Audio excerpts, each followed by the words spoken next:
crypto market is volatile and it is showing you different signals. If you go back and look for what similar signals meant and how it all ended up and what led all of those situations, you will get answers for the question which you need. Watch XRP for that matter. It is at a support. We talked about that. It is now starting to form this inverted hammer. If you go back in XRP itself and look when you had inverted hammers at a range of support, how did the price reacted? This is very important. When you do see a support and you form this candle, that usually ends up as a pump. It can be a small one, it can be a micro, but it doesn't matter. It usually end up like this. So historically speaking, that's a 50% run to the upside, which means you're talking about $0.7, $0.75 per XRP. And that would be a breakthrough from this range. But now, the idea is you need to understand what Bitcoin does, because that will shake the market. You'll have to look through the entire altcoin market. So now that we are watching this kind of a pattern, this kind of a price structure, can we see something before like this, where we had a similar candle? Now these two, they are in positive, whereas this one, which just closed, is in negative. The only option which we have in the recent past is this.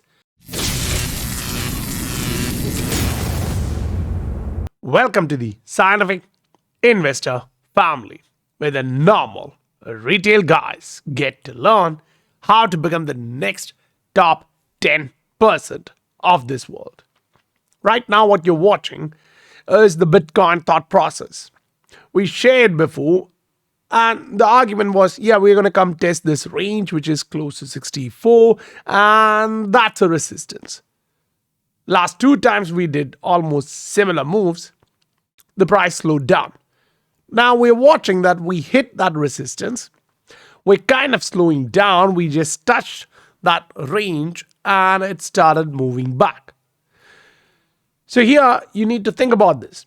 We had a negative signal on a micro, but we didn't go down. Rather, we pushed higher. Now we have another negative candle. Are we going to go directly to the downside? Is there a possibility that we may continue to the upside? So this is where you need to look for the trend. If the trend is forming positive, it's okay. But if it does break to the downside, you need to adapt to it. So the Bitcoin dominance still suggests I'm trying to make a lower high, but the odds of a bullish candle is still here. All these candles together are forming bull flag. So if you do break to the upside, that's a continuation pattern. Bitcoin dominance stays higher. Even if Bitcoin price drop in such scenario, that's very bad for altcoins. So even if Bitcoin slows down and drops, what we would like to see is Bitcoin dominance dropping. In that case, alts are not getting bashed. If not, it's going to be a tough ride. Now, the 3-day candle which just closed already conveys the information that we are trying to form a lower high. So yeah, obviously you'll have to go back onto the last week where it ended, because it did end up bullish. It did end up bullish. So that attitude is still there in the price and you're not seeing a big rejection. Yes, remember what we talked about these markets at the resistance? They're showing a huge rejection signals. Now, from there, it already dropped like 2,000 points. And that's just the Indian banking sector. Now, you come here, look at the Dow Jones. It is already showing you the pressure is building to the downside. If it does break this back, a little bit. Next stop is going to be somewhere close to 40. So again, another 2000 points drop here. You look at the dollar, and dollar is slowly bouncing off. So dollar can be a little bit shaky here and then at least test this resistance of 104. So if you combine them and enter into the crypto segment and watch them closely, you still have odds saying, yeah, we saw this candle before. We saw these candles before on a 3-day chart, and all of those meant one thing. You corrected, yeah, sure, but then you had another leg to the upside. Now that was back in May 2024. You saw the exact same thing playing out in August 2024. So if you even look at intermediate wave, you'll see the 1, the 2, and the 3 did start like that. You saw similar candles. But the trouble here is this. It doesn't happen just with one candle. Yes, sometimes it does. But sometimes it does that twice. So if you don't have patience and you go extra high levered and it doesn't happen in one candle, you're going to be silenced. The market would silence you. So remain in the position. Being in this warfare is important. Getting shot in the head is not important. You need to try and avoid it at all cost. So you pull this back onto a weekly, look for what it shows you, because that is where it becomes very wild. I mean, honestly wild. You're watching a bearish engulfing candle giving you a long wick to the downside, which kind of shows you it's a huge hanging man. And search for hanging man, it's not attractive. It's not. So unless the very next candle invalidates that, it shows selling pressure, enormous amount of selling pressure. So now you go back to all the context here. Yeah, we have seen somewhat similar move before, and just after that candle, back in Jan 2024, you saw something, another doji, saying, yeah, sellers came in, they came in heavy, but immediately they were silenced. That's something to watch. And then in 2 weeks' time, you started making all the other bullish signals. So the directional candle is important. What do I mean? This is your impulse. If you remain in that range, you're not breaking back to the downside. This is your impulse. If you're remaining inside that, you don't have to worry. And especially if it remains at the top portion of that, you really don't have to worry. Now, come up here and watch what your impulse was. This was the first leg. This is the second leg. So now you're still within this impulsive section. Yeah, you can go back down to this range and still stay in that. That is where it gets messy, especially when you go highly levered. If you are in a spot position and you're riding this, the market cannot actually shake you out unless you decide yourself to jump out. What the market is trying to convey here is that this is still the same. So you look at this was that choppy move. It did come back down, but then it did go back up to make a high. Maybe it's just a bear high. Maybe it's going to be something big. But in both cases, you're not talking about a bear market starting here. The price action is talking different. So XRP joining the party is going to be happy. If we are able to break 0.6 in the next trial at least, it can be a surprise factor even for me. And I would be really happy to get such a surprise. Now, on a weekly candle, XRP is not giving you all of those surprises. It's a big negative candle, but the only positive thing there is it stopped at a support. So the price action, how wild it is, it doesn't care. If it is getting stopped at one range, it's like price protection.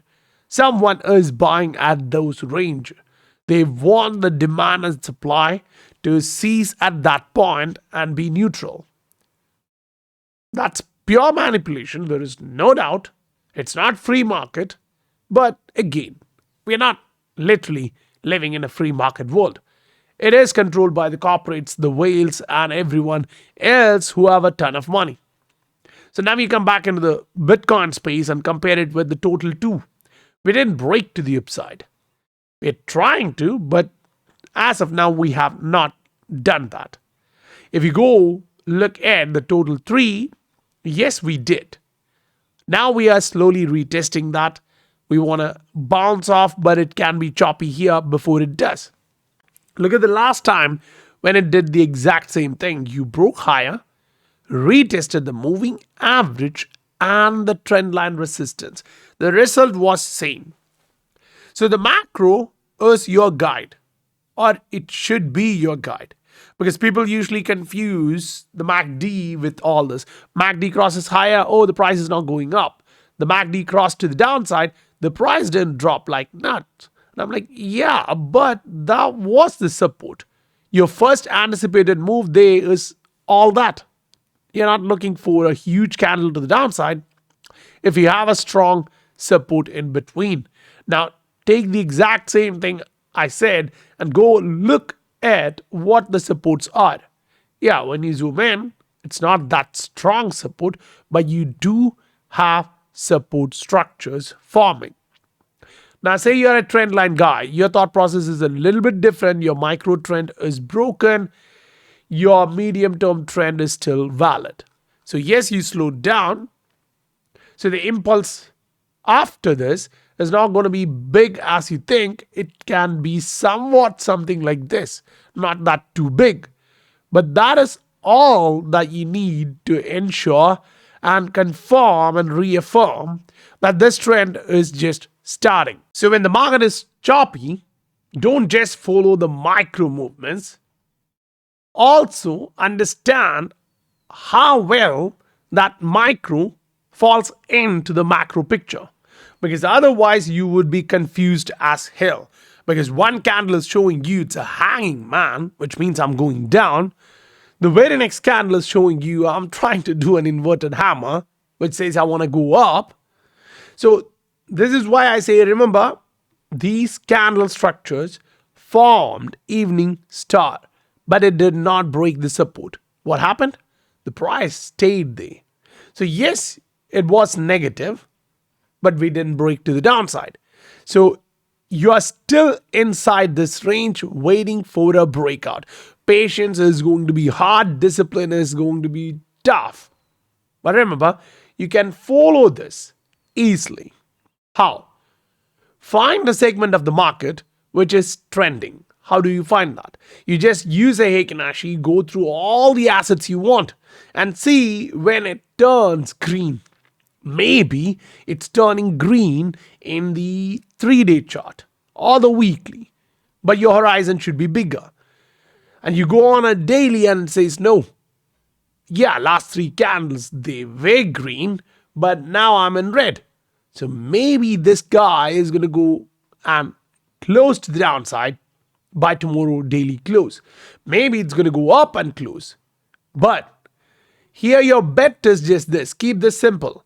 If the last candle close was in green, I bet that the next candle close is also going to be green.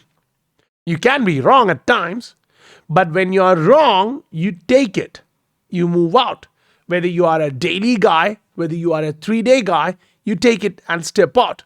But the next time, the very next time, it shows you I'm green, you enter back. So you are wrong here. If you took a trade here, you're wrong here.